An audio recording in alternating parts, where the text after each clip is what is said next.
এবং আমার একটা ডিফারেন্ট টাইপের লাভ স্টোরি, মানে ভালোবাসার গল্প তো একটা সময় গিয়ে গতানুগতিক হয়ে যায়।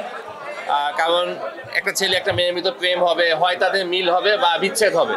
একটা খুবই টিপিক্যাল ফরম্যাট ভালোবাসার গল্পের।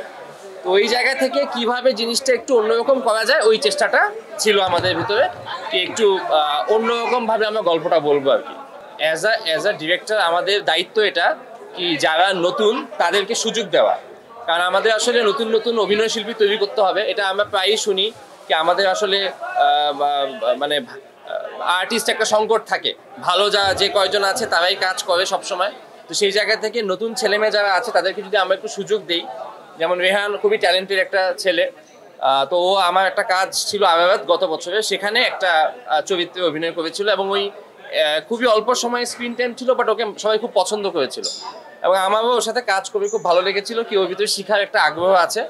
তো ওই জায়গা থেকে আমি ভাবলাম এটা একটা চমক দিই সবাইকে, কারণ সবাই খুব অবাক হয়েছিল যখন আসলে মেহজাবিন চৌধুরীর মতো এত প্রমিনেন্ট একজন আর্টিস্টের সাথে আমি একদমই নিউ একটা ছেলেকে লঞ্চ করেছি।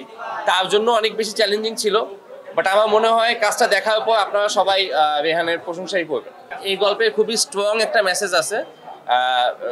স্বাভাবিকভাবে মেসেজটা বলতে পারছি না, বিকজ বললে তো অনেক, যেহেতু আমার কাজের শেষে সবসময় একটা চমক থাকে, এটা আমার একটা ট্রেডমার্ক। তো ওই জায়গা থেকে আমার মনে হয় শেষ পর্যন্ত দেখতে হবে নীলসু না, জিনিসটা এতটাই আসলে সেন্সিটিভ, এটা টাচ দিলে হয়তো অনেকে বুঝে যাবে। সো আমি টাচও দিতে পারতেছি না, আমি অনুরোধ করবো কষ্ট করে কাজটা দেখতে। শেষে গিয়ে আমি বিশ্বাস করি কেউ নিরাশ হবেন না এবং সবাই কোনো না কোনো একটা অনুভূতি নিয়ে আসলে মানে কাজটা শেষ করবেন আর কি। গ্যাপটা তো এবার স্বাভাবিকভাবেই ওই ভ্যালেন্টাইন ডেতে তেমন কোনো কন্টেন্ট আসেনি, বিকজ একটা শবে বারাতে একটা খুবই তাৎপর্যপূর্ণ একটা দিবস ছিল।